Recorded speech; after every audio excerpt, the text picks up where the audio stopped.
శ్వాస మీద ధ్యాస. హాయిగా కూర్చున్నాం.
హాయిగా కూర్చుందాం.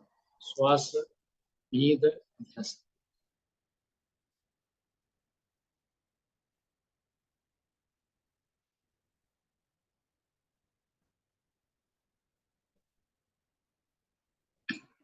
ఫ్రెండ్స్, ఈ సంకల్పాన్ని విందాం మనం.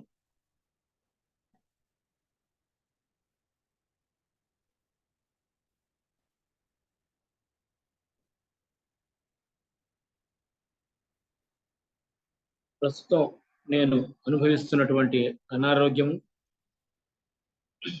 ఆందోళన, బాధ, దుఃఖము, ఆర్థిక నష్టము తెలిసో తెలియకో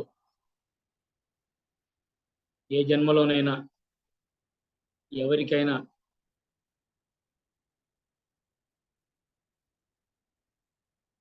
నేను ఇచ్చి ఉంటే ఆ ఆత్మస్వరూపులందరికీ నేను హృదయపూర్వకంగా క్షమాపణ వేడుకుంటున్నాను.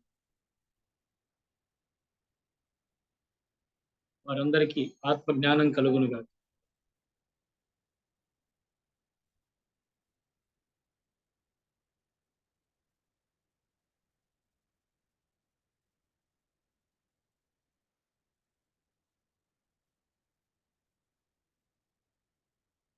ఈ క్షణం నుంచి నేనెప్పుడు వారిని కలిసినా, వారెప్పుడు నన్ను కలిసినా మేమంతా సంతోషంగా ఉందుముగాక, ఆనందంగా జీవించదుముగాక. వారందరికీ ఆత్మ జ్ఞానం కలుగునుగాక.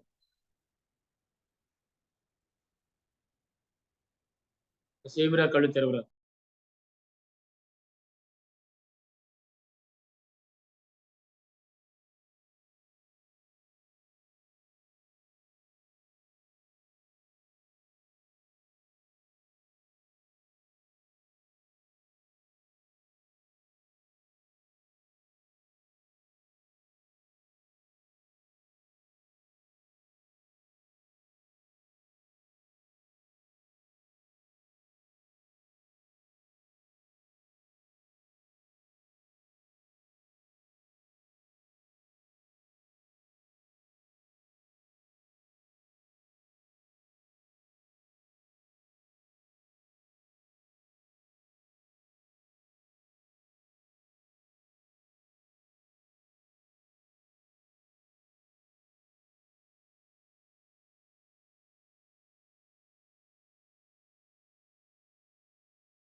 కూర్చుందాం.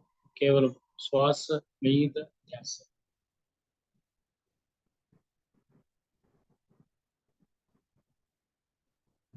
ప్రస్తుత పరిస్థితుల నుంచి నేను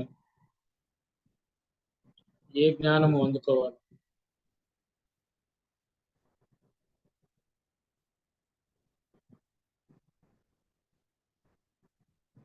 నా యొక్క గుణాన్ని, స్వభావాన్ని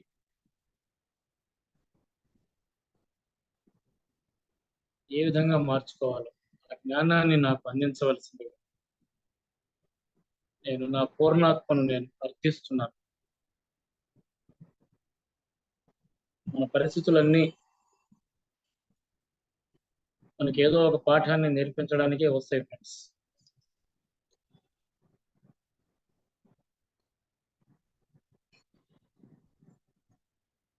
ఆ పాఠం మనం నేర్చుకోగానే ఆ పరిస్థితి మారిపోతుంది. అంటే ఆ సరికాని పరిస్థితి మారిపోతుంది.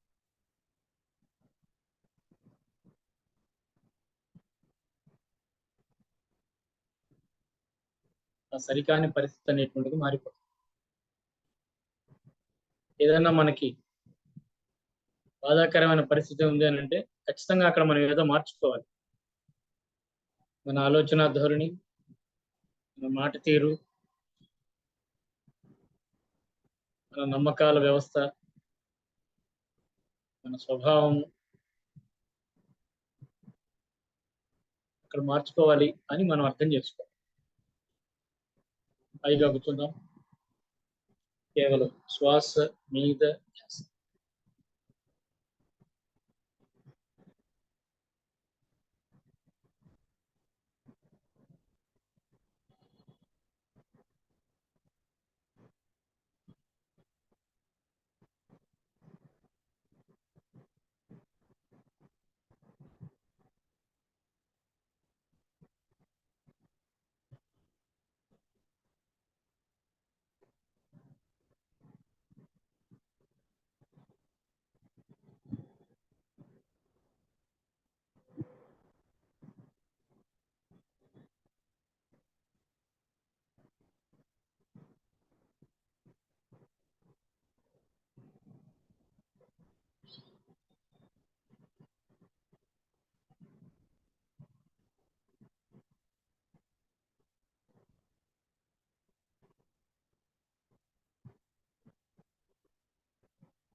ససేమిరా కళ్ళు తెరవరాదు. హాయిగా కేవలం శ్వాస మీద ధ్యాస.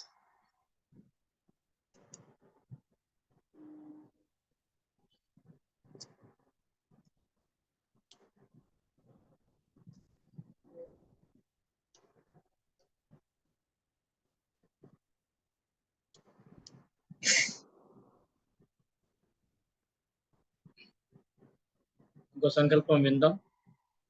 ఎవరు కళ్ళు తెరవరాదు. ప్రస్తుతం నన్ను బాధ పెడుతున్నటువంటి వారిని,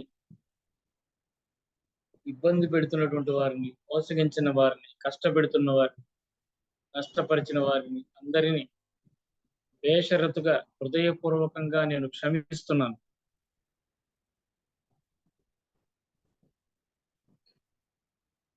ఇది కొంత ఒక బాధాకరమైన సంకల్పమే ఫ్రెండ్స్, కానీ మనం క్షమించాలి.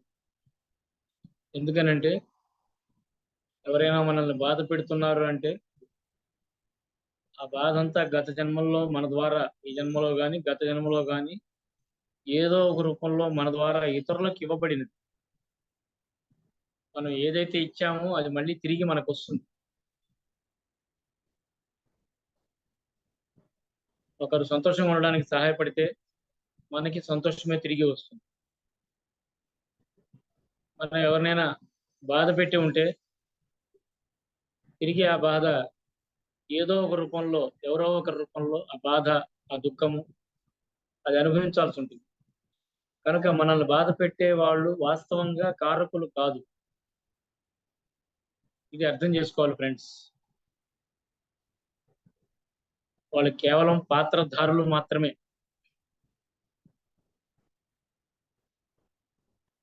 మన కర్మనే వాళ్ళు తిరిగి మనకి ఇస్తున్నారు.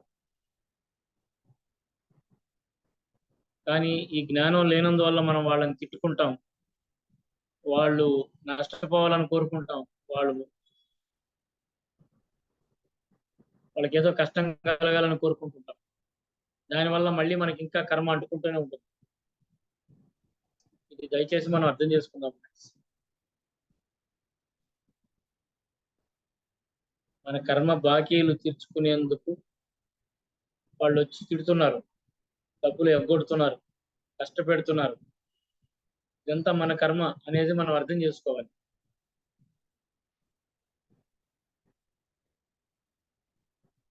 ఈ కర్మ సిద్ధాంతాన్ని, ఈ కర్మ సిద్ధాంత జ్ఞానాన్ని ఎప్పుడైతే అర్థం చేసుకుంటామో జీవితం సులభం, సరళం, సాధ్యం అయిపోతుంది. అన్ని సమస్యలకు పరిష్కారం సుసాధ్యం అయిపోతుంది. సో మన కర్మను మనం పోగొట్టుకోవడం కోసం బాగా ధ్యానం చేయాలి. మన ఆలోచన ధోరణిని మనం మార్చుకోవాలి. ఎప్పుడైతే మన ఆలోచన ధోరణి మనం మార్చుకుంటామో, మన నమ్మకాల వ్యవస్థను మార్చుకోలేము. మన దగ్గర ఎనర్జీ ఉండదు. అందుకే సాధన బాగా చేయాలి. సజ్జన సాంగత్యంలో ఉండాలి. ఎక్కువగా ధ్యానం చేసే వాళ్ళతో మనం ఉండి ధ్యానం చేసుకోవాలి.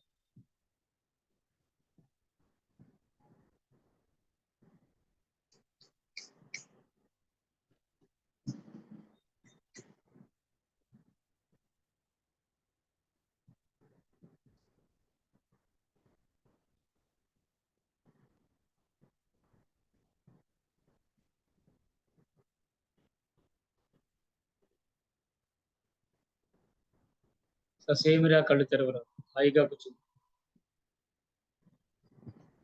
మనకి కొన్ని మనలో సరికాని గుణాలు, భావాలు ఉన్నాయని మనకు తెలుసు. విపరీతమైన కోపము, స్వార్థము, మొండితనము, అసూయ,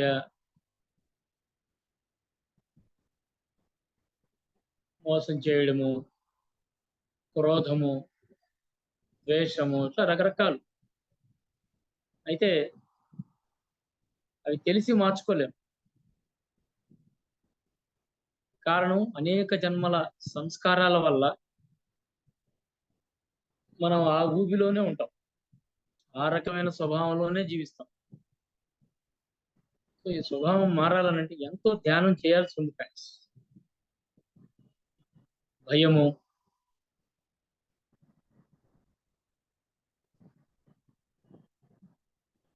ఎంతో ఎంతో ఎంతో చేయాలి. ఎంతో ధ్యానం చేస్తే తప్ప మన స్వభావంలో మార్పు రాదు. చేసినంతసేపు బానే ఉంటుంది, తర్వాత మళ్ళీ మామూలు అయిపోతుంటాం. అందుకే ఇక్కడ జ్ఞానం కావాలి. సజ్జన సాంగత్యంలో పాల్గొనాలి. ధ్యానం చేస్తూ, చక్కని గ్రంథాలు చదువుతూ, మరి సజ్జన సాంగత్యంలో జీవిస్తూ ఎప్పుడైతే ఉంటామో అప్పుడు మన శరీరము, మనస్సు, బుద్ధి నెమ్మది నెమ్మదిగా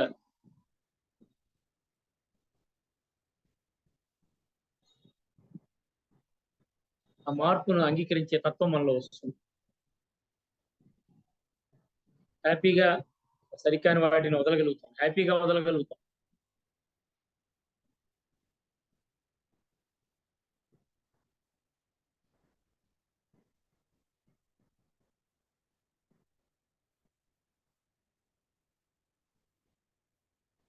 ససేమిరా కళ్ళు తెరవరాదు, శ్వాస మీద ధ్యాస. ఆఖరి 10 నిమిషములు హాయిగా కూర్చుందాం.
శ్రద్ధావాన్ లభతే జ్ఞానం.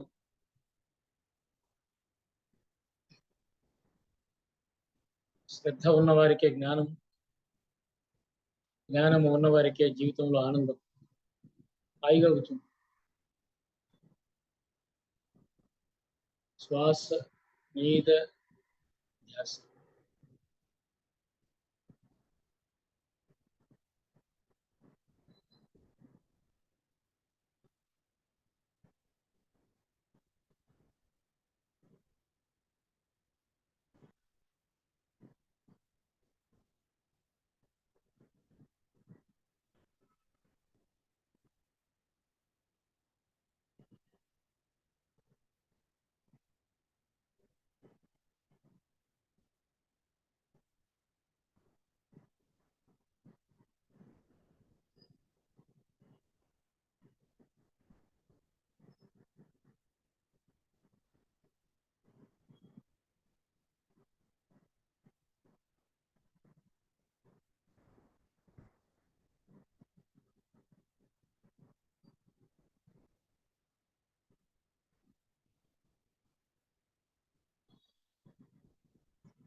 ఆఖరి 5 నిమిషములు హాయిగా కూర్చుందాం.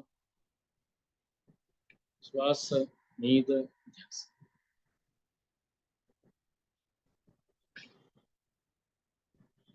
ఫ్రెండ్స్, ఈ సంకల్పాన్ని మనం విందాం. ప్రస్తుతం పరమాత్మ నాకు ఇచ్చినటువంటి వాటి అన్నింటికి, ఈ ఆరోగ్యానికి, ఆనందానికి, ఐశ్వర్యానికి, కుటుంబానికి, నేను పొందుతున్న ప్రేమకు, జ్ఞానానికి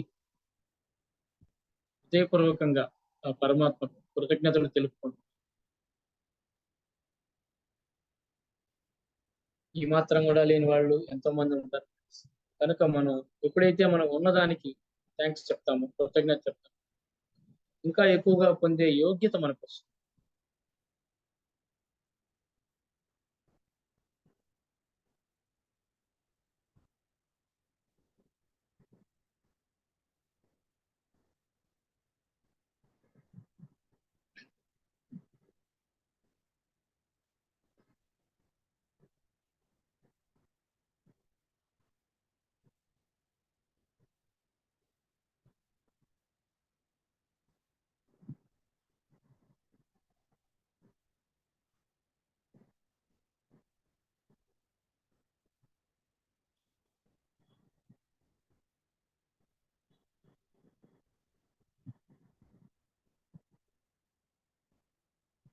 ఈ క్షణం నుండి నేను సంపూర్ణ ఆరోగ్యాన్ని, సదా ఆనందాన్ని,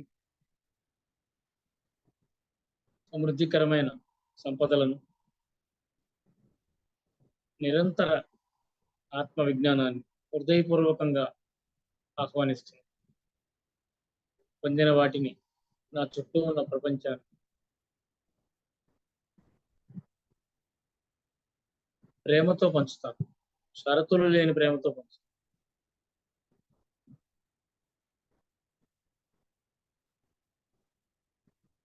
ఫ్రెండ్స్, మనకు యోగ్యమైనవన్నీ లభించి తీరుతాయి. ఆ యోగ్యత ఎక్కడి నుంచి వస్తుంది అంటే మన సంకల్పం నుంచే వస్తుంది. మనం ఎంత హృదయపూర్వకంగా ఆనందకరమైన జీవితాన్ని కోరుకుంటాం, అంత అనూహ్యంగా, అంత అద్భుతంగా అది జరిగే తీరుతుంది. కాస్త ఓర్పు కావాలి, సహనం ఉండాలి. సహనమే ప్రగతి అన్నారు పత్రిక. చక్కగా ధ్యానం చేస్తూ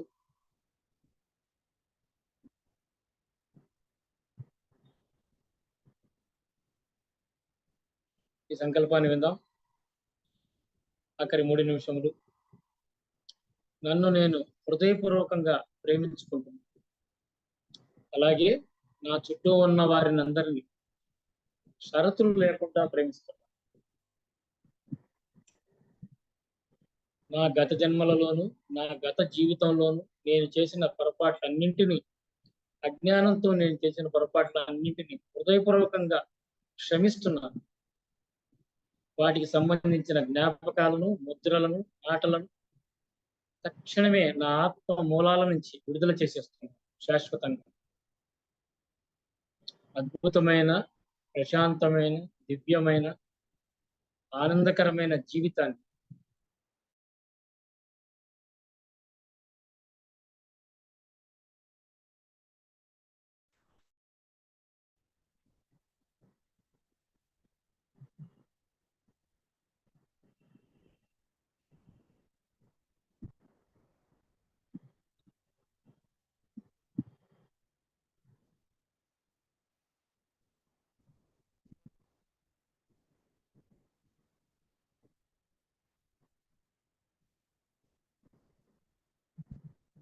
అందరితో కలిసి దివ్యమైన జీవితాన్ని నేను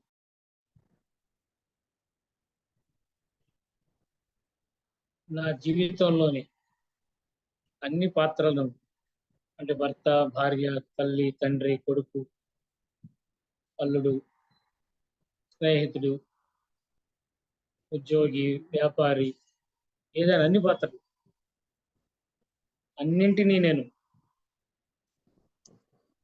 మనసా వాచా కర్మ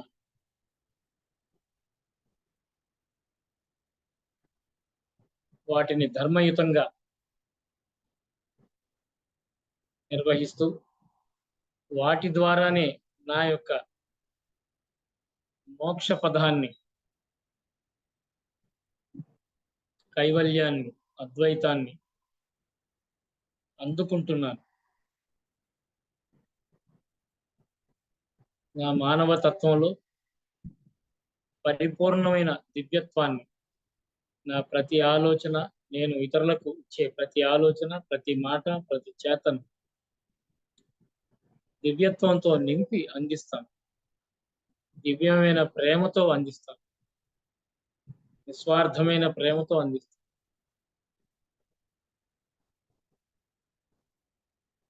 ఆఖరి ఒక్క నిమిషం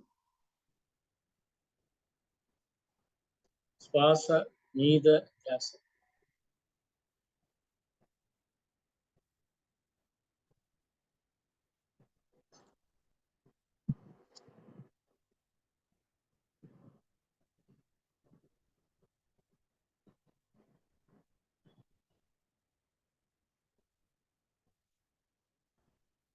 లాస్ట్ 30 seconds.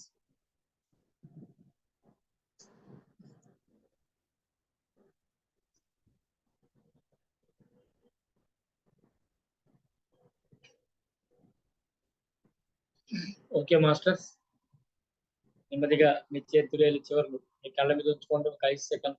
5, 4, 3, 2, 1, 0.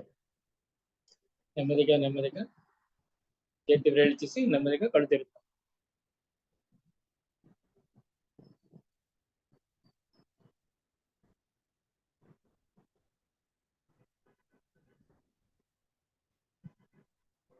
సో ఫ్రెండ్స్, చాలా సంతోషం. మనం ప్రతి శుక్రవారం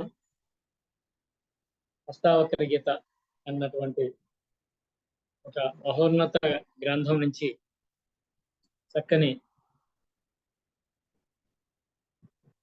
జ్ఞానాన్ని అందుకుంటూ ఉన్నాం మనం. సో ఫ్రెండ్స్, ఇది చాలా జటిలంగా అనిపిస్తూ ఉంటుంది మనకి, ఒక్కోసారి చాలా కఠినంగా కూడా అనిపిస్తూ ఉంటుంది ఇది. కానీ ఇది ఎవరెస్ట్ లాంటిది, ఈ కోహినూరు వజ్రం అన్నమాట. ఈ జ్ఞానాన్ని మనం ఎప్పుడైతే చెవుల్లో పోసుకొని నెమ్మది నెమ్మదిగా అర్థం చేసుకుంటూ మన జీవితంలో దీన్ని ఉపయోగించుకోవడానికి ప్రయత్నం చేసినప్పుడు జీవితం అద్భుతంగా తయారవుతుంది, ఆనందంగా తయారవుతుంది. జీవితంలోని సమస్యలన్నీ సంతోషాలు అయిపోతాయి. అందుకని శ్రద్ధగా విందాం. గత శుక్రవారం నాడు ఇదే సమయంలో మనం చెప్పుకున్న ఆఖరి పాయింట్ ఒకసారి రిపీట్ చేసుకొని తర్వాత కొత్త విషయాలు మనం తెలుసుకుందాం.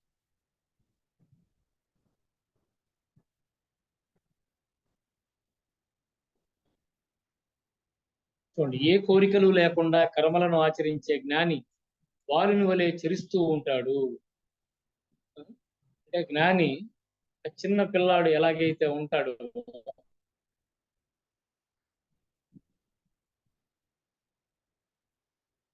అలా ఉంటాడు. చిన్న పిల్లాడు ఏదైనా కల్మషం ఉంటుందా? ఏమి ఉండదు. ఒక వచ్చిన చేస్తాడు అని లోపల ఒకటి బయట ఒకటి. అది చిన్న పిల్లాడిలో ఉండవు. అందుకనే యేసుక్రీస్తు కూడా ఏం చెప్తాడంటే, దేవుని రాజ్యంలో ప్రవేశించాలంటే పసిపిల్లవాని మనస్సు కలిగి ఉండాలి అని చెప్తే కల్మషం ఉండదు వాళ్ళలో. సరేనా? రెండు రకాలుగా ఆలోచించే విధానం వాళ్ళలో ఉండదు. చూడండి, అంటే జ్ఞానిలో కర్తృత్వ భావం ఉండదు. అంటే నేను చేస్తున్నాను ఇదంతా అనేటువంటి భావన ఉండదు. సమస్యలన్నీ ఎక్కడ వస్తున్నారంటే, నేను ఈ సంసారాన్ని లాగుతున్నాను, నేను ఈ వ్యాపారం చేస్తున్నాను, నేను ఈ ధ్యానం క్లాస్ చెప్తున్నాను, నేను వీళ్ళందరినీ ఉద్ధరించేస్తున్నాను, నాకు ఎంతో జ్ఞానం ఉంది, సంపాదించేశాను. చూసారా, ఈ కర్తృత్వ భావం నేను చేసేస్తున్నాను అనేది సమస్యను క్రియేట్ చేస్తాను. అట్లాగే అహంకారం ఉండదు. నేను అనేటువంటి భావన ఏ పరిస్థితుల్లో, ఎట్టి పరిస్థితుల్లో అక్కడ ఉండదు. అహంకారం అది కోరే స్వార్థపూరితమైన కోరికలే మనల్ని బాహ్య ప్రపంచంలో విషయాలకు బంధించేస్తాయి. రెండు అహంకారము, స్వార్థము, ఈ రెండే. తిప్పినా చివరికి ఆ రెండే. నేను నేను నేను చెప్పినట్టు జరగాలి, నేను చెప్పినట్టే అందరూ చేయాలి, నేను గీసిన గీటు దాటకూడదు,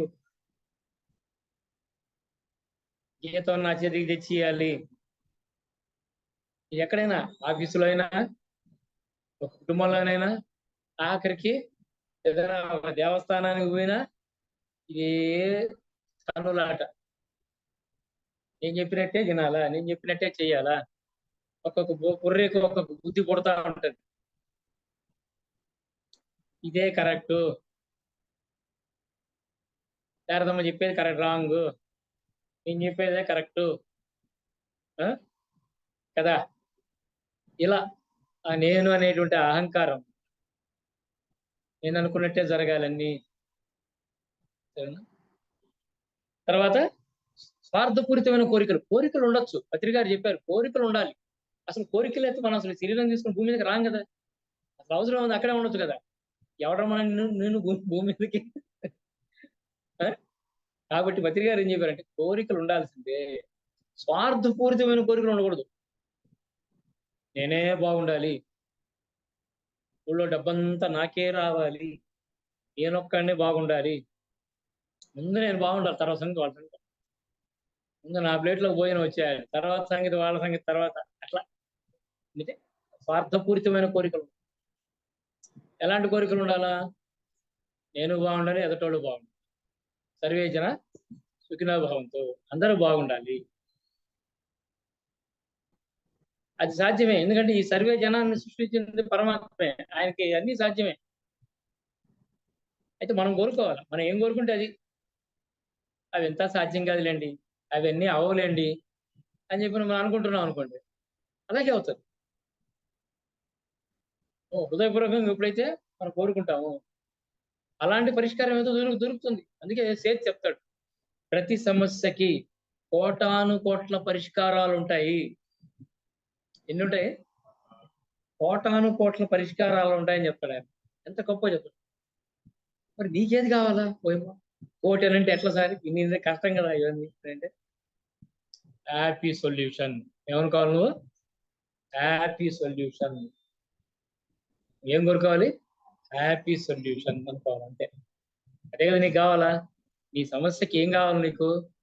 ఆఖరికి నువ్వు శుభం కార్డు పడాలా. ఏం పడాలా? శుభం కార్డు పడాలి నీకు అక్కడ, అవునా కాదా? శుభం పడాలి అక్కడ, శుభము పడాలన్నమాట అక్కడ. సరేనా? ఆ శుభం పడాలి అని అంటే నువ్వేం కోరుకోవాలి? Happy solution. ఏమనుకోవాలి? హ్యాపీ సొల్యూషన్ అనుకుంటా ఉండాలి. ఎప్పుడైతే మనం హ్యాపీ సొల్యూషన్ అని అనుకుంటూ ఉంటాం, అప్పుడు ఏమవుతుంది? మన ఆలోచనలు హ్యాపీగా తయారవుతాయి. ఇక్కడ ఇంకొకటి కూడా ఉంది. ఏమో నేను కోరుకుంటాను నా 5 సంవత్సరాల నుంచి హ్యాపీ సొల్యూషనే రాలా, ఆ ఎదుటి మనిషిలో మార్పే రాలా. సరేనా? ఎవరైనా కావచ్చు, భర్తో, కొడుకో, కూతురో, అల్లుడో, మనవడో, ఎవరో XYZ ఏం మార్పు వచ్చి చచ్చింది. నేను 5 ఏళ్ల నుంచి సంకల్పం పెడతానే ఉన్నా, థాట్ పెడుతూనే ఉన్నా ఏమండి అని చెప్పి అక్కడ కొంత నిరుత్సాహం వస్తుంటుంది కదా. నేను అందుకే కోరుకోవడమే మానేశాను. నాకెందుకే నేను అసలు కోరుకోవడం మానేస్తాను అసలు అని కూడా చాలా మంది చెప్పుకుంటారు వాళ్ళు. కానీ ఇక్కడ ఒక మనం ఆధ్యాత్మిక జ్ఞానాన్ని, రహస్య సూత్రాన్ని అర్థం చేసుకోవాలి. ఏదన్నా అనుకుంటుంటే లేట్ అవుతుంది రానంటే, ఇక్కడ నీకు ఆ కొడుక్కి, నీకు ఆ కూతురికి, నీకు ఆ ఇంకొకరికి ఆ మధ్య ఉన్నటువంటి కార్మిక్ బాండు బలీయంగా ఉంటుంది అక్కడ. మనం అర్థం చేసుకోవాలి.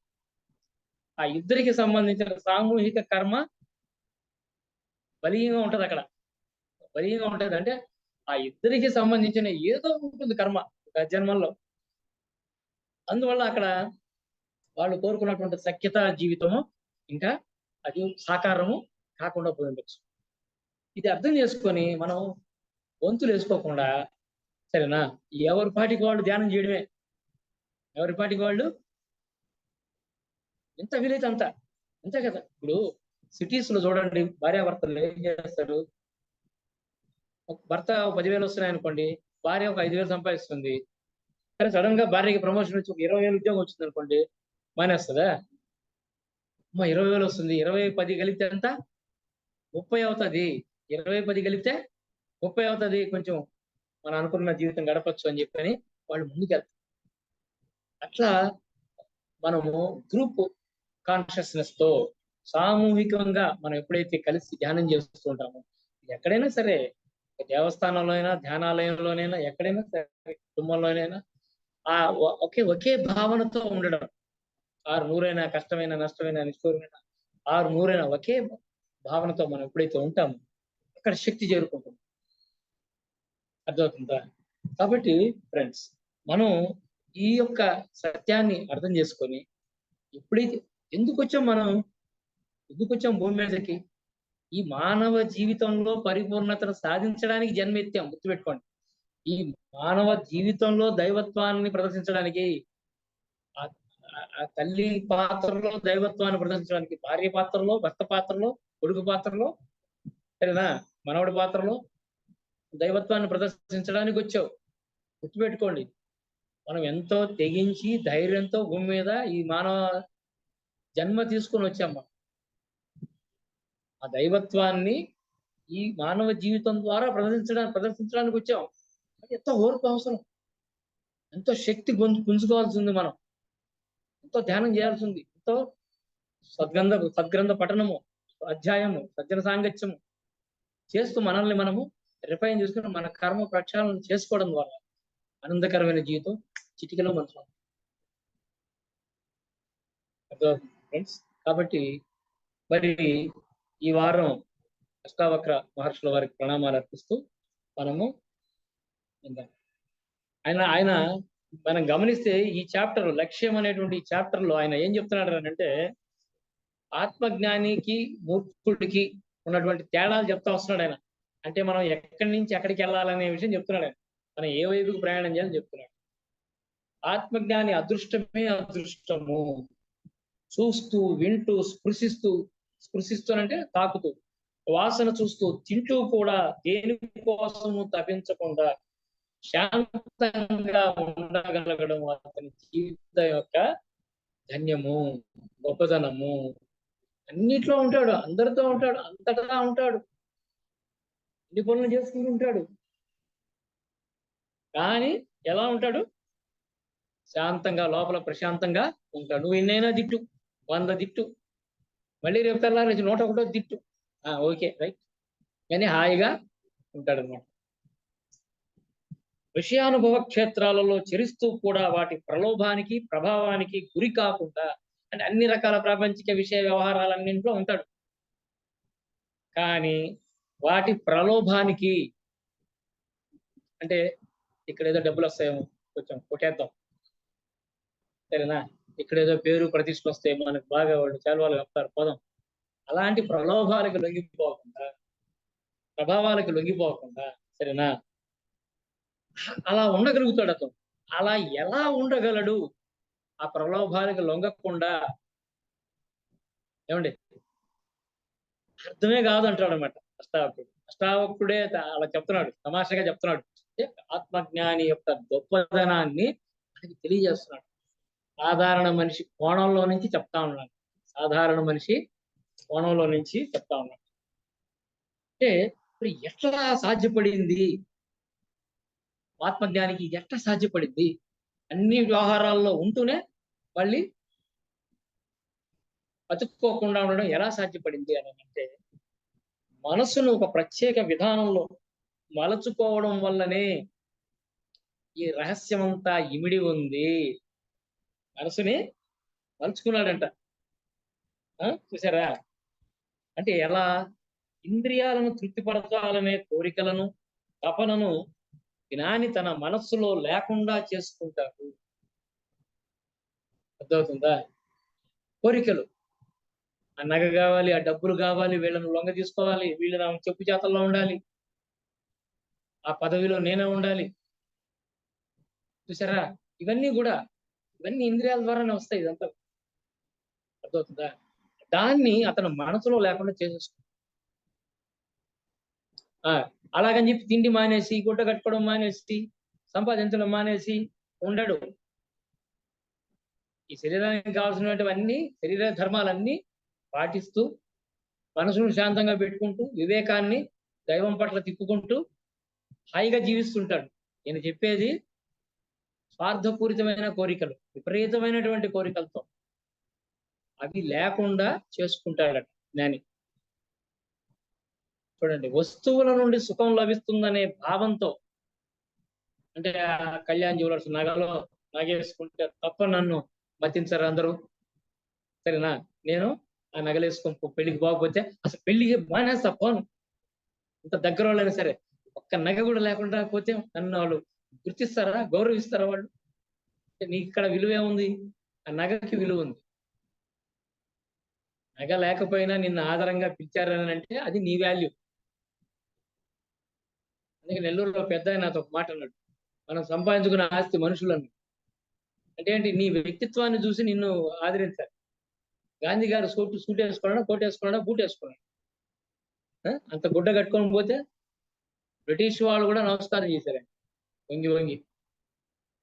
ఎందుకు చేశారు? ఆయన వ్యక్తిత్వం అంత గొప్పది. ఆయనలో ఉన్నటువంటి అహింస, ఆ ప్రేమతత్వం, ఆ కరుణ, చూసారా?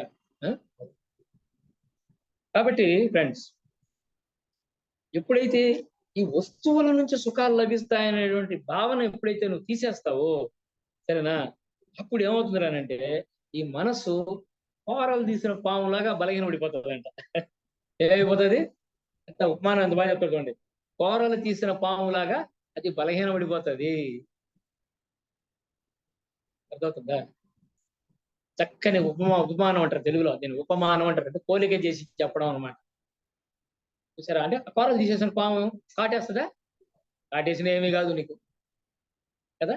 అలా నువ్వు ఈ మనసుకు ఉన్నటువంటి ఈ బలీయమైనటువంటి స్వార్థపూరితమైనటువంటి కోరిక ఎప్పుడైతే పెరిగేస్తావో,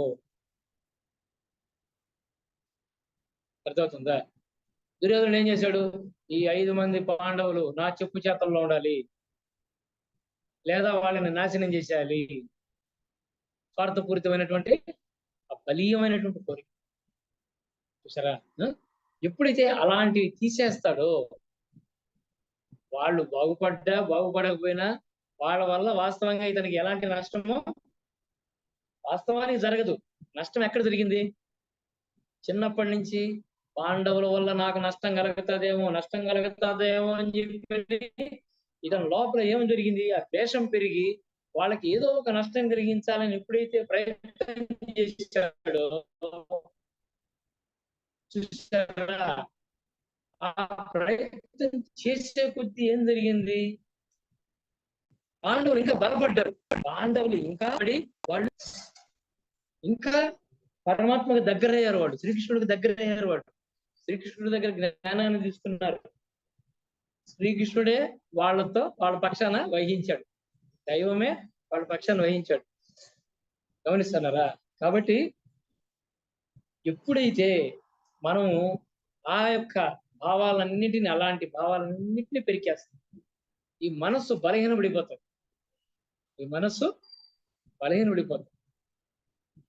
కోరలు తీసిన పాములాగా అయిపోతుంది. కాబట్టి ఎప్పుడైతే మనము ఈ కోరుకునేటువంటి స్వార్థపూరితమైనటువంటి కోరికలు కోరేటువంటి స్వభావాన్ని, అంటే నేనే బాగుండాలి, సరేనా, అర్థమవుతుందా, ఇలాంటివన్నీ ఎప్పుడైతే పెరికేస్తామో, సంకుచిత భావాలు, సరేనా, స్వార్థపూరితమైనటువంటి భావాలు, ఇవన్నీ పెరికేస్తామో అప్పుడు నీ మనసు ప్రశాంతంగా ఉంటుంది. భగవంతుడు మనకి ఇచ్చేది అది ఇస్తాడు. ఈ తిండి కూడా తినలేని వాళ్ళు ఎంతమంది, ఇది కూడా లేని వాళ్ళు ఎంతమంది ఉంటారు అని నువ్వు ఎప్పుడైతే మనసు ప్రశాంతం అవుతుందో అప్పుడు ఏం జరుగుతుంది? నీ చుట్టూ ఎన్ని ఆకర్షణీయమైన వస్తువులు ఉన్నా చెలించకుండా శాంతంగా ఉంటావు. ఆ డబ్బు కోసం, పేరు కోసం, ప్రతిష్ట కోసం నువ్వు వెంపర్లా. ఎందుకని? నువ్వు చేసేటువంటి పనిలో నువ్వు ఆత్మసంతృప్తిని వెతుక్కుంటావు. అంత అన్నం వండి పెట్టాము, కొంతమంది కొన్ని ప్రాణాలు తిన్నాయి, సంతోషం, ఓకే. నాకు తెలిసిన జ్ఞానం నలుగురికి పంచుతున్నాను, చాలు, ఓకే, హ్యాపీ. నాకు తెలిసిన జ్ఞానము నలుగురికి, నా వల్ల ఒక రూపాయి పక్క వాళ్ళకి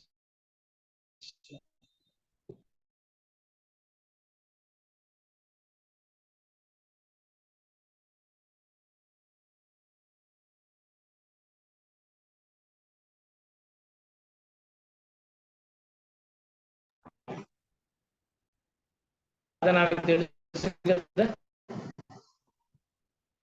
సరేనా, ఆ లేనితనం నాకు తెలుసు కదా, కాబట్టి దాంట్లో కొంత ఇస్తాను, లేని వాళ్ళకి ఇస్తాను. సంతోషం లేని క్షణాలు ఎలా ఉంటాయో నాకు తెలుసు కదా, బాధపడే క్షణాలు ఎలా ఉంటాయో నాకు తెలుసు, సరేనా. నేను ఇంక మీద ఎవరికి ఆ బాధ ఇవ్వను. ఇంకా వీలైతే, సరేనా, నేను ఇంకా ఉత్తమ స్థితిని పొందడానికి ఎదుటి వాళ్ళకి సంతోషాన్ని ఇస్తాను. నేను బాగుకునేది ఎత్తుకోబోయేది ఏం లేదు కదా రేపు, అవునా కదా, అని ఎప్పుడైతే మనం అలాంటి ఆ శాంత మనస్సు ఏర్పడుతుంది, నీ చుట్టూ ఎన్ని ఉన్నా నువ్వు అక్కడ చలించకుండా హాయిగా అలాగే ఉంటావు. జ్ఞాని చూడండి, జాగ్రత్తగా వినాలి, చాలా జాగ్రత్తగా వినాలి. అంటే కొంతమంది దీన్ని అపోహ చేసుకునేటువంటి అవకాశం కూడా ఉంటుంది. ఏంది ఇట్లా చెప్పాడే అనేది కూడా ఉంటుంది. జ్ఞాని విషయ భోగాల నుండి దూరంగా పారిపోడు. జనక మహారాజా రాజ్యాన్ని వదిలేసి పోలా. మరి ఆయన రాజ్యంలోనే ఎన్నో నాట్య ప్రదర్శనలు జరిగి ఉంటాయి, డాన్సులు జరిగి ఉంటాయి, షికారులు జరిగి ఉంటాయి, ఊర్లోకి పోయి ఉంటాడు, ఏమండి, పరిపాలన చేశాడు, పక్క రాజ్యాన్ని దండెత్తి ఆయన జయించాడు, అన్నీ ఉన్నాయా లేదా? ఆయనే విషయం పోలా, అక్కడి నుంచి పోలా. వాటి మధ్యనే జీవిస్తూనే వాటి ప్రలోభానికి లోబడకుండా స్వేచ్ఛగా శాంతంగా జీవిస్తుంటాడు. వాటన్నిటి మధ్యనే ఉంటాడు, ఆ సంతోషాల మధ్యనే ఉంటాడు, ఆ అవమానాల మధ్యనే ఉంటాడు, ఆ దుఃఖాల మధ్యనే ఉంటాడు, ఆ టెన్షన్ల మధ్యనే ఉంటాడు. కానీ లోపల ప్రశాంతంగా ఆనందంగా జీవిస్తున్నాడు. చూసారా? ఇంకా ఆయన అష్టావక్రుడు ఇంకా ఇలా చెప్తున్నాడు, మన చుట్టూ ఉండే అద్భుతమైన ప్రపంచం, చుట్టూ ఉన్నటువంటి అద్భుతమైన ప్రపంచం భగవంతుడిచ్చిన ఒక మహావరము. ఈ ప్రపంచం అంతా ఏంటిది? ఒరే అబ్బాయి, ఈ ప్రపంచంలోనూ ఆనందంగా జీవించబోయి అని ఈ ప్రపంచాన్ని సృష్టించి మనకి ఇచ్చాడనమాట. ఈ ప్రపంచాన్ని గుర్తించే సున్నితమైన మన ఇంద్రియాలు అంతకంటే అపురూపమైనవి. ఈ ఇంద్రియాలు కూడా ఎంతో అపురూపమైనవి. అంటే ఈ కళ్ళతోనే కదా ఒక జలపాతాన్ని చూస్తావు, ఒక కొండను చూస్తావు, ఒక నెమలిని చూస్తావు, ఒక సంతోషంగా ఉండేవాళ్ళని చూస్తావు, ఒక జీవితంలో కష్టపడి పైకొచ్చే వాళ్ళని చూస్తావు, తక్కువ సమయంలో ధ్యానం చేసి వాళ్ళ సమస్యలు పోగొట్టుకుని వాళ్ళు ఆనందంగా జీవించే వాళ్ళని చూస్తావు. త్వరలో వాళ్ళు తట్టుకొని నిలబడారండి, గ్రేట్ అండి వాడు అని చూసావా? అట్లా అన్నమాట. ఇదంతా గొప్పవి అంటాడు. కాబట్టి సత్య ద్రష్టలైన మహాత్ములు ఆ సర్వేశ్వరుడు యొక్క సృష్టిని సదా ఆరాధిస్తారు, గౌరవిస్తారు. అంటే ఈ ప్రపంచం, ఈ సృష్టి మొత్తాన్ని వాళ్ళు, ఓ భగవంతుడి యొక్క సృష్టి ఇది, సర్వే సర్వత్రా ఉన్నదంతా భగవంతుడే, భగవంతుడే అన్ని వైపులా ఆయన ప్రకాశిస్తున్నాడు అని దాన్ని, ఈ సృష్టిని వాళ్ళు ఆరాధిస్తారు. అంతేగాని అవమానించరు. ఈ సృష్టిని ఎవరు అవమానించరు, సత్యం తెలిసిన వాడు. చూడండి, భగవంతుని అపురూప సృష్టిని, ఈ సృష్టిని విషయ భోగాలను తిరస్కరించడం అవమానించడమే. నువ్వు సంతోషంగా ఉండరా, నువ్వు హాయిగా ఉండరా, ప్రసాద్ శిష్టాలకు పోయి మలైకాజ జనరా తీయగా హాయిగా నువ్వు ఏమే నువ్వు చక్కగా ఎండాకాలం నన్నారు తాగరా అని ఆయన అన్ని సృష్టించి ఇచ్చాడు నీకు, సరేనా? హ్యాపీగా ఉండరా అని చెప్పని ఆయన ఒక ఇచ్చాడు, సృష్టించాడు. నా బిడ్డలు సంతోషంగా భూమి మీద ఒక టూర్ తిరిగేసి రావాలా అని ఇచ్చాడు ఆయన. కాబట్టి దానిని తిరస్కరించడం ఆయన్ని అవమానించడమే భగవంతుడిని. అత్యంత సున్నితమైన ఇంద్రియాలను నిరోధించి నశింపజేయడం అంతకంటే, అంటే ఈ ఇంద్రియాలని ఆనందంగా ఉండడానికి కాకుండా మనం బాధపడడానికో, బాధ పెట్టడానికో, దుఃఖపడడానికో, దుఃఖ పెట్టడానికో ఇలా ఉపయోగించడము, కోపగించుకోవడానికో ఇలా ఉపయోగించుకోవడం కరెక్ట్ కాదు అని చెప్తారు. ఘోరమైన విషయం అనుకుంటారు. కాబట్టి సర్వాన్ని ఆరాధిస్తూ సృష్టి మొత్తాన్ని, సృష్టి అంటే కొండలు, కోనలు, జంతువులు, మనుషులు అంతా భగవంతుడు సరైన విధంగా గౌరవిస్తూ సృష్టిని, ఇంద్రియాలను ఉపయోగిస్తూ కూడా వాటికి బానిస కాకుండా, మన ఇంద్రియాలకి బానిస కాకుండా స్వేచ్ఛగా జీవిస్తారు మహాత్ములు. వాళ్ళందరూ హాయిగా స్వతంత్రంగా స్వేచ్ఛగా జీవిస్తారు. కాబట్టి దేన్ని వాళ్ళు తిరస్కరించకుండా ఈ యొక్క ప్రాపంచిక వ్యవహారాలు, విషయ వ్యవహారాలన్నింటినీ వద్దనకుండా వాళ్ళు సంతోషంగా అనుభవిస్తూ ఆ సృష్టికర్తకి థ్యాంక్స్ చెప్తూ, ఆ సృష్టికర్తని గౌరవిస్తూ, సరేనా? వాళ్ళు లోపల ఎప్పుడు కూడా భగవంతుడి మీదనే ధ్యాస పెడతారు. లోపల ఎప్పుడు కూడా భగవంతుడి మీదే ధ్యాస పెట్టడం అంటే అర్థం ఏమిటి? నువ్వు కళ్ళు మూసుకున్నప్పుడైతే, నీ శ్వాస మీద ధ్యాస పెట్టి కళ్ళు మూసుకున్నప్పుడు నీకు ఆ మహాశూన్యం దర్శనం అవుతుంది. అంటే నీకు నీ ఆత్మ దర్శనం అవుతుంది. కళ్ళు తెలుసుకున్నప్పుడు కనబడే ప్రతి ఒక్కరు, నా ఎదురుగా ఉండే ప్రతి ఒక్కళ్ళు శివస్వరూపాలే, అందరూ శివుళ్లే అనే భావనతో ఉండడం.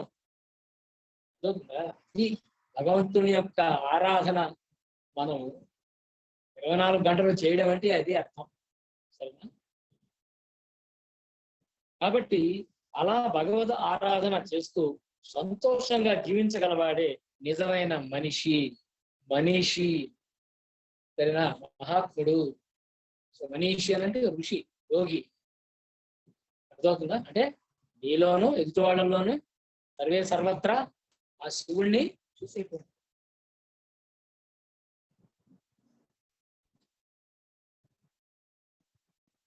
కాబట్టి ఆకాశం వలె, ఆకాశంతో పోలుస్తున్నాడు. జ్ఞాని యొక్క లోపల ఎలా ఉంటారని అంటే ఆకాశం అంతా అలా ఉంటారని, సరేనా? ఆకాశం వలె నిత్యంగా పరిణామరహితంగా తానున్నానని తెలుసుకున్న జ్ఞానికి, అంటే నేను ఈ శరీరానికే పరిమితం కాలేదు, సర్వే సర్వత్రా ఉన్న ఈ విశ్వం అంతా నేనే అయి ఉన్నాను అని తెలుసుకున్న వాడికి అహంకారం ఎక్కడుంది, సాధన ఎక్కడుంది? వాడికి అహంకారం లేదు, ఏ సాధనలో వాడికి వాస్తవంగా అవసరం లేదు. ఇక్కడ మళ్ళీ అపార్థం చేసుకోకూడదు. సాధారణమైనటువంటి వాళ్ళ మనము అపార్థం చేసుకోకూడదు. అంటే ఇంకేం సాధనలు అవసరం లేదా అంటే, అది జ్ఞానికి, ఆత్మజ్ఞాని గురించి చెప్తున్నాడు ఆయన, సరేనా? మనము విన్నాం కదా, ఇదిగో ఈ శ్లోకం విన్నాం, ఈ తాత్పర్యం విన్నాం అని సాధన వదిలిపెట్టేయడం కాదు. ఆత్మజ్ఞాని గురించి చెప్తున్నాడు. పాలు పెరుగు అయిపోయింది, పెరుగు అయిపోయిన తర్వాత ఇంకా అవసరం ఏముంది దానికి? ఏం అవసరం లేదు కదా, అవునా కదా? వాళ్ళ సంగతి చెప్తున్నాడు ఆయన, పెరుగు అయిపోయిన వాళ్ళ సంగతి చెప్తున్నాడు. ఇది ఎలాంటి వాళ్ళకి రా అంటే జనక మహారాజు లాంటి వాళ్ళకి ఇది వర్తిస్తుంది అని చెప్తున్నాడు. ఎందుకనంటే ఆత్మానుభవం పొందినటువంటి జ్ఞానికి అనుభవించబడే ప్రపంచము, అనుభవించే అహంకారము రెండు ఉండదు. అంటే నేను అనుభవిస్తున్నాను అనేది ఉండదు, ఏమండి? అంటే ఇవన్నీ బాధలు పడుతున్నాను, సంతోషాలు పడుతున్నాను అనేది ఉండదు, అనుభవిస్తున్నాను అనేటువంటి అహంకారము ఉండదు అనేటువంటిది అని చెప్తున్నాడు. కాబట్టి జీవిత పరమార్థాన్ని సాధించేసినటువంటి వాడికి ఇక ఏ లక్ష్యం ఉండదు. అక్కడ లక్ష్యాలు ఏమి ఉండవు. ఇది సాధించాలి, అది సాధించాలంటే ఏమి ఉండదు. అలా ప్రశాంతంగా ఆనందకరమైనటువంటి జీవితాన్ని తను ఆస్వాదిస్తూ అందరికీ అందిస్తూ అలా వెళ్తూ ఉంటాడు. అలాంటి జ్ఞాని వెళుతుంటే చుట్టూ ఉన్నటువంటి ప్రపంచానికి కూడా ఏం అందుతూ ఉంటుంది? ఆనందమే అందుతుంది.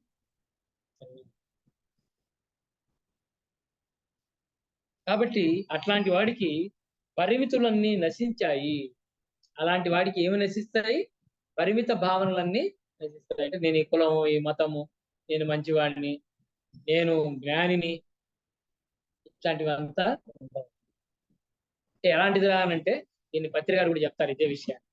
ఘటము నశించి ఘటాకాశము మహాకాశంలో చిదాకాశంలో ఐక్యమైంది. పత్రిక గారు చెప్తారు ఘటాకాశము చిదాకాశము అని చెప్తారు. అంటే ఏంటి? ఘటము అని అంటే కుండ, ఈ కుండ లోపల కూడా ఆకాశం ఉంది, లోపల నీళ్ళేమి లేవు, ఖాళీగా ఉంది. కుండ లోపల ఆకాశం, ఖాళీ ఏంది? ఆకాశం, చిన్న ఆకాశం, అవునా కదా? అది పగిలిపోతే ఈ కుండ లోపల ఉన్న ఆకాశం ఏమైంది? మహా ఆకాశంలో, అంటే ఉన్న ఒకే ఒక్క ఆకాశంలో కలిసిపోయింది. ఈ గంగా అనేది నీళ్ళే, సముద్రము నీళ్ళే. రుచుల గురించి తర్వాత మాట్లాడారు. ఈ నీళ్లు పోయి ఆ నీళ్ళల్లో కలవంగానే ఏమంటున్నాము? ఇంకా గంగా అనేది లేదు, సముద్రం అనేస్తున్నాము. అది చెప్తున్నాడు. అలాంటి ఉదాహరణతో అంటే జ్ఞాని అలా ఉంటాడు. జ్ఞాని నేను అన్నది అనేది విచ్ఛిన్నం అయిపోయి ఉంటుంది, అది విధ్వంసం అయిపోయి ఉంటుంది, అది భస్మం అయిపోయి ఉంటుంది. ఇంకా ఉదాహరణలు ఇస్తున్నాడు ఆయన, బాగా అర్థం కావాలని మనకు తెలిసిన భాషలో చెప్తాడు. తరంగం సముద్రంలో లయమైపోతుంది, అంటే అలా లేచింది, మళ్ళీ ఎక్కడికి పోతుంది? అది సముద్రంలో కలిసిపోతుంది. కొండ విరిగి తన మూలమైన మట్టిలో కలిసిపోయింది, కొండ పగిలిపోయి అది మట్టిలో కలిసిపోయింది. మానవుడు మహాత్ముడై మాధవుడయ్యాడు. మనం అందుకు జన్మ తీసుకున్నాం ఫ్రెండ్స్, మిత్రులారా. మనం ఎందుకు జన్మ తీసుకోవాల్సి వచ్చింది? ఏం పని, ఏం బేగడానికి వచ్చాం భూమి మీదకి అంటే ఈ మానవతత్వంలో ఆ దైవత్వాన్ని దర్శించి ప్రదర్శించడానికి వచ్చాము. అర్థమైందా? నువ్వు దర్శించకుండా నువ్వేం ప్రదర్శిస్తావు? నీకు వంట రాకుండా నువ్వు వంట ఏం చేసి పెడతావు పక్కాళ్ళకి? అందుకనే నువ్వు ఈ ఆత్మతత్వాన్ని నువ్వు దర్శించాలి. మొదట నీవు దర్శించినప్పుడే నువ్వు ఆ జ్ఞానాన్ని, ఆ ఆనందాన్ని చుట్టూ ఉన్న ప్రపంచానికి నిరంతరం అందిస్తావు. ఆఖరి ఊపిరి వరకు నువ్వు అందిస్తూనే ఉంటావు, ఆ సత్యాన్ని నువ్వు అందిస్తావు.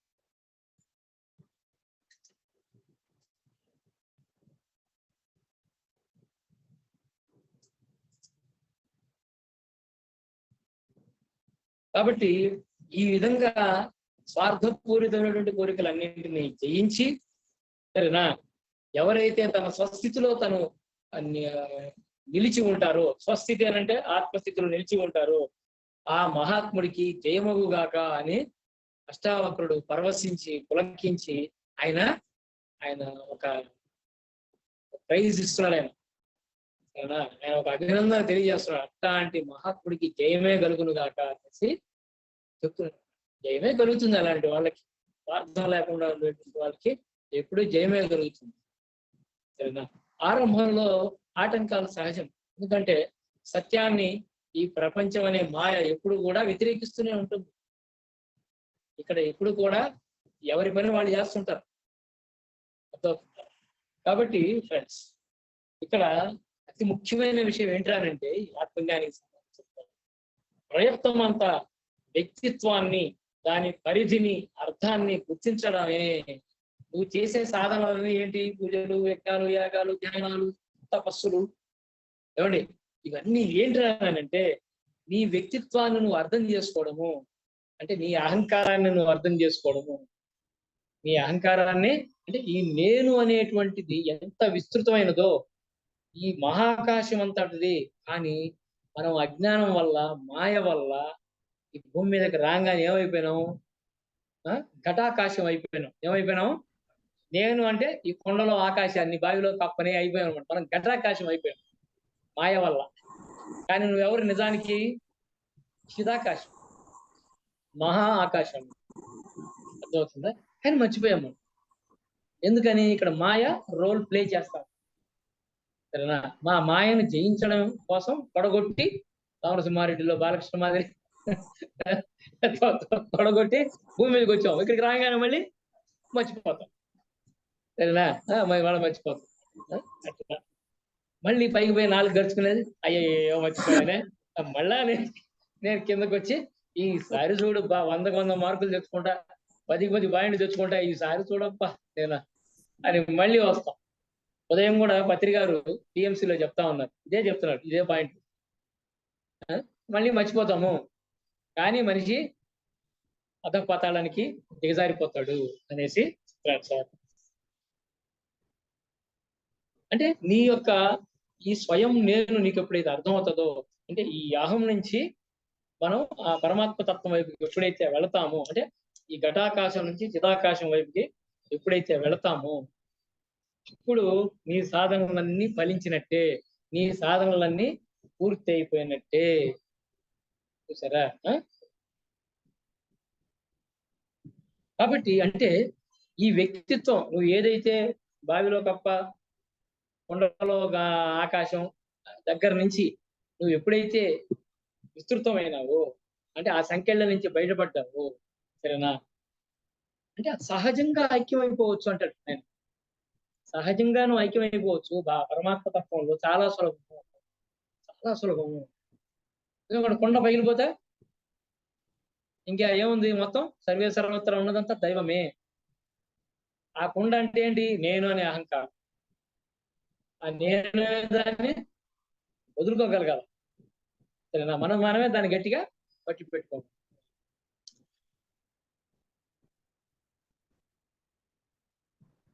సో కాబట్టి ఈ సత్య దృష్టి ఉన్నటువంటి మహాశయుడు, మహానుభావుడు ఎలా ఉంటాడు అంటే, సరేనా, మానసిక చలన రూపమైనటువంటి స్వార్థపూరిత కోరికలు, ఉద్రేకాలు లేకుండా ఉంటాడు. ఎలాంటి ఆవేశాలు లేకుండా స్వార్థపూరితమైన కోరిక.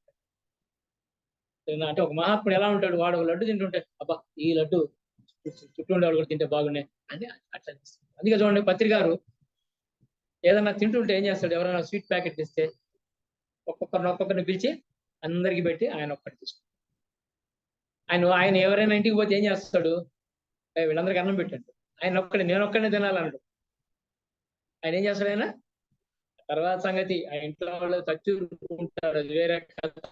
అప్పటికప్పుడు వండి వడ్డించి వార్చి నాన్నదండాలు వాళ్ళు పడతారు, అది వేరే కథ. సార్ వచ్చాడంటే అందరూ వచ్చేస్తారు, బిలబిలంట. ఎక్కడెక్కడ వాళ్ళు పర్మిషన్ కూడా అడగరు, వచ్చేస్తారు అంతే. ఒకసారి అన్నారు బాలకృష్ణ సార్ నాతో, అక్కడ వచ్చిన ఎస్ఆర్ నగర్ లో సార్, హైదరాబాద్ అని అంటే, సార్ అక్కడ వాళ్ళు మనం పిలవలేదు కదా సార్, పత్రి సార్ ఉంటే పిలిచేది పోవడమే అని చెప్పాను అన్నాడు. నేను ఆ తర్వాత సార్ దర్శనం అయిందిలే అనుకుంటూ వెళ్దాం అనుకుంటూ, సార్ ఉన్నంతసేపు మనం ఉందాం అన్నాడు. నాకు ఆకలి వేస్తుండే. అక్కడ పోయి మనం భోజనానికి ఇబ్బంది పెట్టచ్చు, బాగోదు కదా, వాళ్ళు ఇబ్బంది పడతారేమో అనుకుంటుంటే ఆకలి వేస్తా ఉంది అనుకున్నా. ఆకలి కొనలేను, ఆకలి వేస్తా ఉంది అనుకోగానే అప్పటి వరకు నన్ను బాలకృష్ణ సార్ మా వైపు చూడలేదు సార్. ఇది పెద్ద ఇల్లది, కిరిసిపోయినారు జనాలు. టక్కన నా వైపు తిరిగి, చాలా దూరం, వాళ్ళంత దూరంలో ఉంటాం, నేను బాలకృష్ణ సార్ పక్కన నడుకోను, ఏం చూస్తున్నారు, పోయి అన్నా తినండి అన్నాడు సార్. ఇట్లా అంటే ఆయన తెలిసిపోతుంది, మహానుభావుడు, సర్వాంతర్యామి ఆయన తెలిసిపోతుంది. టక్కన తిరిగి భోంచేయండి అన్నారు. ఆ భయంతో పరిగెత్తి ప్లేట్లు తీసుకున్నాను. చూసారా? అంటే ఆయన అంత అంత అంటే అంతగా ఆయన అందరూ తనలోనే ఉన్నాడని భావిస్తారు. వేరుగా ఉండడు. ఒక ఒక ఆత్మజ్ఞాని ఎలా ఉంటాడనేది అష్టావక్రులు తెలుస్తుంది. అంటే మనం ఎలా ఉండాలి అనేది చెప్తున్నాడు అన్యాపదేశంగా. మనం ఎలా తయారవ్వాలి అనే విషయాన్ని ఈ లక్ష్యం అనేటువంటి చాప్టర్ లో విస్తారంగా మనకు చెప్తూ ఉన్నాడు. సరేనా? చాలా పెద్ద చాప్టర్. చూడండి, జీవన్ముక్తుడు అంటేనే జీవితం నుండి ముక్తి నందినవాడు. జీవన్ముక్తుడు అంటే అర్థమైంది, జీవితం నుంచి ముక్తి పొందినవాడు. జీవితం నుంచి ముక్తి పొందడం అంటే అర్థమైంది, ఈ మాయ నుంచి, స్వార్థం నుంచి, అహంకారం నుంచి ఫ్రీడమ్ పొందినవాడు, ఫ్రీ అయినట్టు. ఇంతకీ జీవితం అంటే ఏంది? క్షణ క్షణం మారిపోతుంటాయి మన భావాలు. అవునా కదా? అందుకే ఏమంటారు, క్షణ క్షణం చిత్త భ్రమణం అంటారు మన మనిషిని. అవునా కాదా? మారిపోతుంటాయి భావాలు, రకరకాలు ఏదో ఏదో మారిపోతూ ఉంటాయి. మనసు అలా చేస్తూ ఉంటది. కాబట్టి ఆ రకరకాల భావాలన్నింటి నుంచి ముక్తి పొందిన వాడినే మనం ఏమంటాము, జీవన్ముక్తుడు. అందుకే పోయిన క్లాస్ లో కూడా చెప్పాడు అష్టావక్రుడు, ఏమని? భావరహిత స్థితి, ఏ భావాలు లేనటువంటి స్థితి, అదే దైవత్వ స్థితి, మోక్ష స్థితి.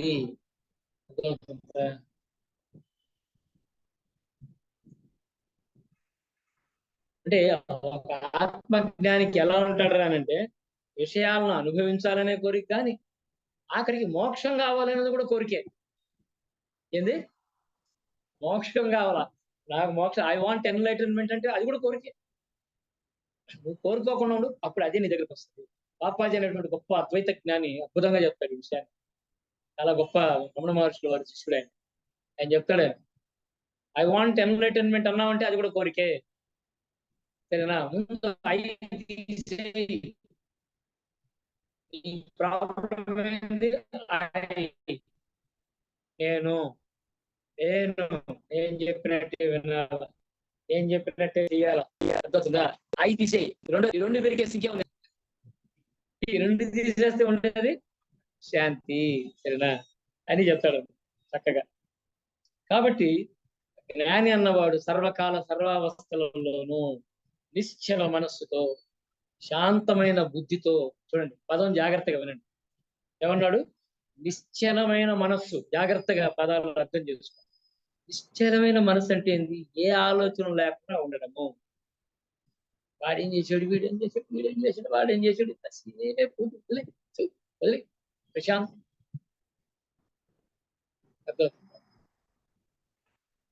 శాంతమైన బుద్ధితో. ఈ బుద్ధిని కూడా అహంకార పూరిత బుద్ధి ఉంటుంది, అందుకని శాంతయుతమైన బుద్ధి, ప్రశాంతమైన బుద్ధి. ఓ సర్వే సర్వత్రా ఏమనుకుంటాడు, నేను ఆత్మ చైతన్యాన్ని అనే స్పృహలో జీవిస్తుంటాడు ఆత్మ. చూసారా? అది గొప్ప అనుభవం. అది లిప్తపాటులో జరుగుతుంది. ఏదో ఒక సీరియల్ కాదు ఇది, వరుసగా 1, 2, 3 అట్ట కాదు. దాన్ని ఏమంటారు ఆధ్యాత్మిక పరిభాషలో? లిప్తపాటు. అంతే, చిటికేసే లోపల జరిగిపోతుంది. అలా వస్తుంది, ఆ అనుభవం జరుగుతుంది, ప్రతి ఒక్కరికి వస్తుంది. కాబట్టి ఈ కోరికలు, స్వార్థపూరితమైనటువంటి కోరికలు, ఈ ఉద్రేకాలు, ఇవన్నీ దేనికి సంబంధించినవి అంటే, మనం అహంకారంతో మమేకమైపోయి ఉంటాం, అహంకారంతో తాదాత్మ్యత చెంది ఉంటాం. ఎంతగా తాదాత్మ్యత చెందుతారంటే అదే నేను అనుకుంటాం, అహంకారమే నేను అని చెప్పేసి మనం అనుకుంటాం. ఇవి రెండు కూడా, ఈ అహంకారం అంతా కూడా ఎక్కడ నిక్షిప్తమై ఉంటుంది అంటే, మనస్సు బుద్ధి, మనస్సు బుద్ధి ఈ రెండింటిలో ఉంటారు. ఇక్కడే కదా యోచన వచ్చేది, ఆలోచన వచ్చేది ఇక్కడే కదా, ఇక్కడ నిండిపోయి ఉంటుంది అహంకారము. కాబట్టి అక్కడ ప్రక్షాళన చేసుకోవాలి, చక్కగా అక్కడ ప్రక్షాళన చేసుకోవాలి.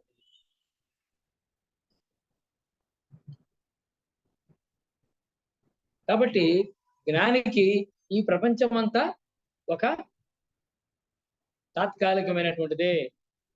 ఇది తాత్కాలికమైనటువంటిదే, ఇది శాశ్వతం కాదు, నేను శాశ్వతము. అంతే కదా? చిన్నప్పుడు చూడండి, మనం ఉన్నప్పుడు గుర్రపు బండ్లు ఉన్నాయి, ఎద్దుల బండ్లు ఉన్నాయి, బస్ స్టాండ్ నుంచి ఇక్కడికి రావాలంటే. తర్వాత రిక్షాలు వచ్చాయి, అవునా కదా? నాయుడుపేటలో ఒక రకమైన రిక్షాలు, నెల్లూరులో ఒక రకమైన రిక్షాలు చూసామా మనం? అవునా కాదా? ఇప్పుడు అసలు రిక్షా కనబడుతుందా? ఆటోలు, అవునా కదా? ఆటోలు వచ్చి అట్లా ఈ ప్రపంచం ఎప్పుడు ఇది మారతానే ఉంటది. కానీ మారన్నది ఎవరు? మనము. అంటే నీ సహజ సుందరమైనటువంటి శాశ్వతమైనటువంటి ఆత్మతత్వం మారదు. ఆ సత్యం అర్థమైనటువంటి వాడు ఎప్పుడు లోపల ప్రశాంతంగా ఆనందంగా జీవిస్తున్నాడు. వాడు కష్టాలు పడుతూనే ఉంటాడు, బాధలు పడుతూనే ఉంటాడు. అర్థమవుతుందా? సరేనా? వాడికి ఎన్నో ఉంటాయి, కానీ వాడు లోపల ఓహో నేను ఒక తీర్థయాత్రకు వచ్చాను ఈ భూలోకానికి అనే విషయాన్ని ఎప్పుడు గుర్తుపెట్టుకుంటాడు. కాబట్టి ఫ్రెండ్స్, మరి ఎప్పుడు వస్తుంది అనుభవం? ఎట్లా దాన్ని పొందడం? భలే ఉందే వింటుంటే. ప్రశాంతంగా ఉంటాడంట, శాంతంగా ఉంటాడంట. అది మనం కూడా పొందాలనే. ఈ బాధలు పడలేక అల్లాడుతున్నాం. ఏమి కర్మరా జీవితం? ప్రశాంతంగా ఉంటావా అని అనిపిస్తున్నా? దానికి ఆయన ఆన్సర్ చెప్తున్నాడు. అహంకారం అదృశ్యమైతేనే ఆత్మానుభవం సిద్ధిస్తుంది. అహంకారము అదృశ్యం అంటే మాయమైపోవాలి, అది ఉండకూడదు అలా. అర్థమైందా? దానికి ఏదో ఒక ముసుగేయకూడదు. ముసుగేసి ఏదో నారాయణ నారాయణ నారాయణ అంటుంటే అవదు. అర్థమవుతుందా? ముసుగులు గిసుగులు కాదు, అదృశ్యం అయిపోవాలి, భస్మం అయిపోవాలి. రమణ మహర్షి అయితే అది భస్మం అవ్వాలి, అది నాశనం అవ్వాలి అంటాడు అహంకారం. అది నాశనం అయిపోవాలంటే ఉండకూడదు దానికి. అట్లా అప్పుడు నీకు ఆ ఆత్మానుభవం అనేటువంటిది కలుగుతుంది. చూడండి, శుద్ధ చైతన్య స్వరూపంలో ఉన్నటువంటి ఆత్మజ్ఞాని ఈ జీవిత ధర్మాలు, తర్వాత ఈ సాధనలు, వాడికి ఇవన్నీ అవసరం ఉన్నాయి. ఎందుకని? పెరుగు అయిపోయింది అక్కడ, వంగడి పురుగు ఏమైపోయింది, సీతాకోకచిలుక వెళ్ళిపోయి అయిపోయింది అది. ఇంకా దానికి మళ్ళీ ఏం కావాలి? ప్రాసెస్ దానికి అవసరం లేదు. సరేనా? కాబట్టి ఆత్మజ్ఞానికి ఏ సాధనలు అవసరం లేదు. దాన్ని వివరిస్తున్నాడు ఆయన. బాహ్య ప్రపంచ విషయాలచే ఆకర్షింపబడి, అది మంచివి కావచ్చు, దుఃఖాలు కావచ్చు, చాడీలు కావచ్చు, పనికిమాలిన విషయాలు కావచ్చు, అన్ని ఆకర్షింపబడి అనేక కష్ట నష్టాలకు లోనవుతూ, సరేనా, స్వార్థపూరిత కోరికలకు, ఉద్రేకాలకు బానిసగా ఉంటూ, సరేనా, తన మనస్సంక్షోభాన్ని, తన మనసులో కలిగేటువంటి గందరగోళాన్ని, సంక్షోభంని తానే భరించలేక, ఎవరు? నీ మనసులో కలిగే గందరగోళాలు నువ్వే భరించలేవు కదా. మన లోపల కలిగే గందరగోళాలు మనమే భరించలేము, సరేనా. భరించలేక, సరేనా, అప్పుడు ఏం చేస్తాం? అప్పుడు ఏమయ్యా, ఏదో గురువు గారు వచ్చారంట అని చెప్పి పరిగెత్తుకుంటా పోయి, అప్పుడు మనం దివ్య ఔషధాలైనటువంటి జప తప ధ్యానాదులను, ఉపనిషత్తులను, సరేనా, ఆ నీళ్ళల్లో మునిగి లేచే స్నానాలు చేయడాలు, ఏమంటే రకరకాలు, ఇవన్నిటినీ కూడా ఆశ్రయిస్తాం. పెద్దవాళ్ళు మన మనస్సు యొక్క స్వభావం, అహంకారం, ప్రకోపం భయంకరమైందని తెలిసే వీళ్ళు మనం ఏం చేయలేవరా నాయనా అని చెప్పని ఏం చేశారు అని అంటే వాళ్ళు, వీడు ఎట్టా మాట వినడు, వీడిని కష్టం అనేసి ఇవన్నీ కనిపెట్టారు. అరే ఇవ్వరా, కాసేపు జపం చేసుకో, కాసేపు తపం చేసుకో, కాసేపు యజ్ఞం చేసుకో, పూజ చేసుకో, కొంచెం ఎండు కట్టయితే ధ్యానం చేసుకో. వాడు ధ్యానం బాగా చేసిన తర్వాత, బాబు నీకోసం చాలా రాసి పెట్టావురా మేము, వాటిని ఉపనిషత్తులు అంటారా, వేదాలు అంటారా నాయన, అవి నీకోసమరా గైడ్లు రావి.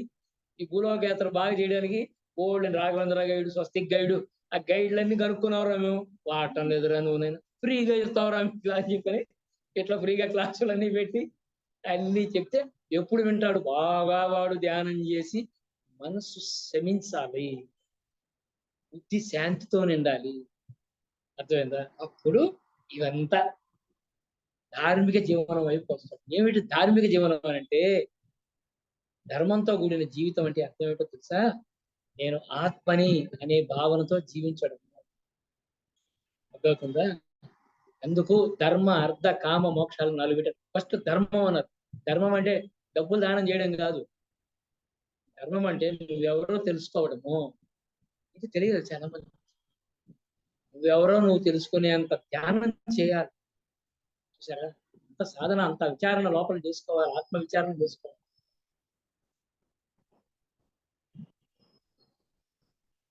కాబట్టి అలాంటి జ్ఞానికి ఇవంతా అవసరం లే. మళ్ళా జాగ్రత్త అంటున్నాడు ఆయన. జ్ఞానికి అవన్నీ అవసరం లే. మనకి అన్నీ అవసరమే. అర్థమైందా? లేకపోతే మళ్ళీ గందరగోళంలోకి వెళ్ళిపోతాం. ధ్యానం చేయకపోతే గందరగోళంకి వెళ్ళిపోతాం. మంచి మాటలు చెవుల్లో పోసుకోకపోతే చెత్త మాటలు రెడీగా ఉంటాయి లోపలికి దూరడానికి. పనికి మాలినోళ్ళు తయారవుతారు. సరేనా? అట్లా అన్నమాట.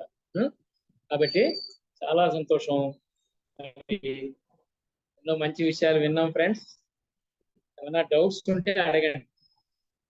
లో కానీ ఆఫ్లైన్ లో కానీ ఎవరికైనా ఏమైనా సందేహాలు ఉంటే అడగండి. అమ్మా, కోరిక అనేది స్వార్థం కిందకు వస్తుంది. స్వార్థం మళ్ళీ 2 రకాల స్వార్థాలు ఉంటాయి. ఏమిటది? లోక కళ్యాణ స్వార్థం ఒకటి, అర్థమైందా? అదే పరమార్థం. కేవలం నా వరకే నేను సుఖంగా ఉండాలా? అందుకనే 3 రకాల మనుషులు ఉంటారని చెప్తారు.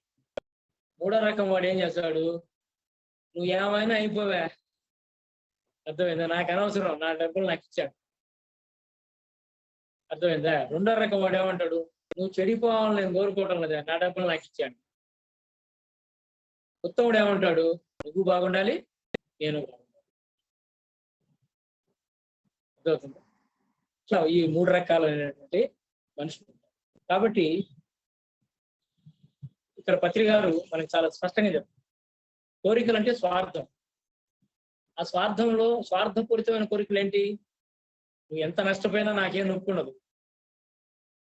ఇంకా కొంతమందికి ఎలా ఉంటది? నువ్వు నష్టపోతుంటే ఆనందం, ఆనందం, ఆహా కావాల్సిందే వాళ్ళకి, శాస్త్రి కావాల్సింది వాళ్ళకి, అంతే కావాల్సింది.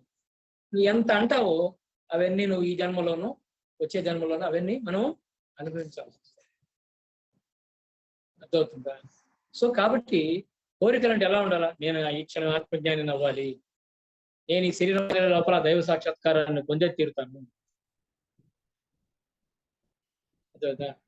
నేను ఎంత హాయిగా ఉన్నాను, నేను ఎంత క్షేమంగా ఉన్నాను, నా ఎదుటి మనుషులు కూడా అంత హాయిగా సంతోషంగా, వాళ్ళు ఎప్పుడు పర్మనెంట్ కాదు కదా, ఎవరు పోయేవాళ్లే కదా. రాముడు ఉన్నాడా, కృష్ణుడు ఉన్నాడా, ఈ చెప్పిన అష్టావక్రుడు ఉన్నాడా? శరీరం లేరు, వాళ్ళు ఉన్నారు అందరూ. సరువులు మనల్ని ఆశీర్వదిస్తూ ఉన్నారు అందరూ, అవునా కదా? కాబట్టి నేను మాత్రమే బాగుండాలనేటువంటి స్వార్థపూరితమైన కోరికల వల్ల పాపకర్మ పెరుగుతూనే ఉంది. అలా కాకుండా నేను ఒక సున్నుండ తింటా, నీకు సున్నుండ పెడతా అని ఎప్పుడైతే నువ్వు వాటి మనుషుల పట్ల కూడా అది చూపిస్తుంటావు, నీలో దైవత్వము ప్రకాశిస్తుంది, ప్రవహిస్తుంది. నీది ఆఖరి జన్మ అవుతుంది. నువ్వు మళ్ళీ పునరపి మరణం, పునరపి జన్మ స్థితి నుంచి బయటపడి ఆనందకరమైన జీవితం, ప్రశాంతమైన జీవితం, అసలు నీ జీవితం యొక్క మాధుర్యం నీకు తెలుస్తుంటుంది. 42 డిగ్రీల ఎండలో కూడా బ్రహ్మాండంగా ఉంటుంది. అబ్బా భలే ఉందండి. అంత 42 డిగ్రీల నిద్రపోలే కాసేపు మధ్యాహ్నం ఒక్కును కట్ట తీసాం కదా, అర్థమైందా? తిట్టుకుంటూ కూర్చున్నావా? లేదు కదా. సూర్యదేవుడు మన శక్తి పెంచడం కోసం, మనం తట్టుకునే శక్తి పెంచడం కోసం అనితం పడు కాసేపు, అవునా కదా. కాబట్టి కోరిక ఉండబట్టి పుట్టాం. కాకపోతే ఈ కోరికను ఏం చేయాలి? పరమార్థం వైపు మళ్ళించాలి. ఈ భౌతిక జీవితంలో ఆనందంగా జీవిస్తూనే మనము ఈ శరీరం వదిలే లోపల నా ఆత్మతత్వాన్ని నేను గుర్తు చేసుకునే తీరుతాను అనే లక్ష్యం పెట్టుకుంటే నీకు అలాంటి వాళ్ళే దొరుకుతాడు. ఆ లక్ష్యం లేదు అనుకో, నీకు డబ్బులు కావాలనుకుంటే డబ్బుకు సంబంధించిన వాళ్ళు దొరుకుతారు, ఇంకేదో ఉంటే ఇంకేదో దొరుకుతారు.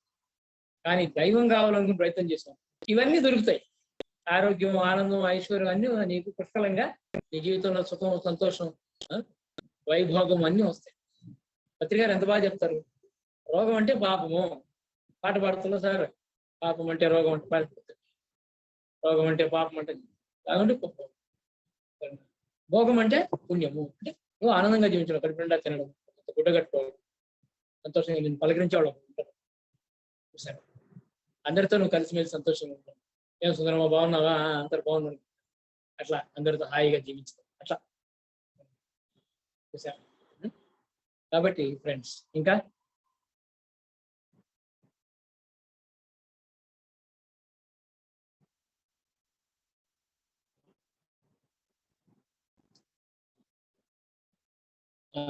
ఆన్లైన్ లో వాళ్ళకి డౌట్స్ ఉన్నాయా?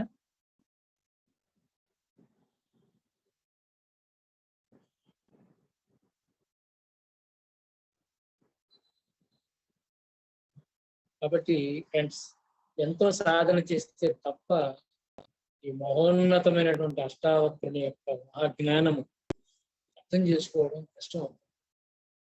కాబట్టి సాధన శరణం వచ్చాయి పుచ్చుకుంటూ పోవాలి. రోజు రోజుకి మనం సాధన మీద ఫోకస్ చేద్దాం. సాధనతో పాటు మంచి పుస్తకాలు చదవడం, సత్య సాంగత్యంలో గడపడం. సత్య సాంగత్యంలో కాసేపు ఉన్నా చాలు, అక్కడ ఆ సత్యం యొక్క చైతన్యం మనలో ప్రవేశిస్తుంది. మన కర్మల ప్రక్షాళన. రోజు సాయంత్రం అయితే ఉదయం సాయంత్రం దాకా కష్టపడి సంపాదించుకోవాలి. సాయంత్రం అయితే కాసేపు ఇలా కూర్చొని సత్య సాంగత్యంలో గడప. చాలా సంతోషం. మరి ఇంత ఎండలో కూడా ఇంత వేడిలో కూడా చక్కగా మీరు శ్రద్ధగా వచ్చారు క్లాస్కి. చాలా సంతోషం. అందరికీ అష్టావక్ర మహర్షుల వారి అనుగ్రహం ఉండును గాక. Thank you. ఓకే ఫ్రెండ్స్, తిరిగి మరలా శుక్రవారం కలుద్దాం. ఓకేనా? ఓకే.